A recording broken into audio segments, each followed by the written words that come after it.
In this video, I will teach you how to build a house like a professional in Minecraft, ranging from depth, detail, and so much more.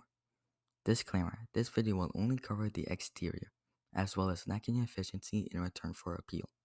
Timestamps are included in the description.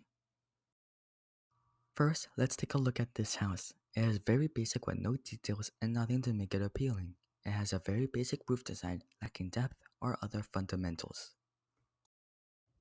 Now, let's take a look at the other house. The overall concept is the same, with the same shape, pond, farm, tree, and path. The only difference is that I changed it so that it has more details, depth, and texture. Let's take a look at the farm. It is very vibrant with crops everywhere, making it very nice to look at, especially if you're using shaders. Another thing about the farm is the edge of it. It has a nice fence with texture, making it look run down and oldish, bringing life into your build that it didn't have before. If you are enjoying the video, please like or subscribe. It helps me out a lot, but if you don't want to, that's completely fine as well. Now, let's get back to the video. Next, let's see how we can go from a basic house into a professional house. First, you can add logs to the corners as well as bring your roof outwards, giving your house a sense of depth. Now, after you have a shape you like with proper depth, you can now start with details and texture. For the roof, you can add a different block type that contrasts well with your other block. For example, I chose stone bricks because it works well with spruce. So now you will see that your roof is easier to tell apart from your house. A nice detail you can add is adding flowers in front of your windows. This makes your house feel more alive instead of a house with no greenery. We have seen how to change the house into a more professional build, but we haven't gone over any of the side elements, so in this part, I will teach you how to convert your scenery and more into more detailed structures. First is the tree.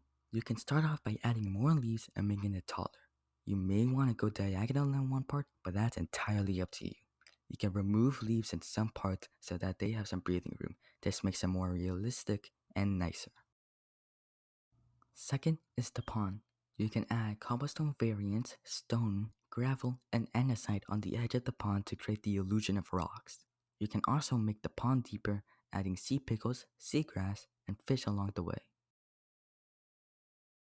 Next is the path. You can scatter coarse dirt, rooted dirt, as well as dirt paths along the road to make it look like it degraded over time.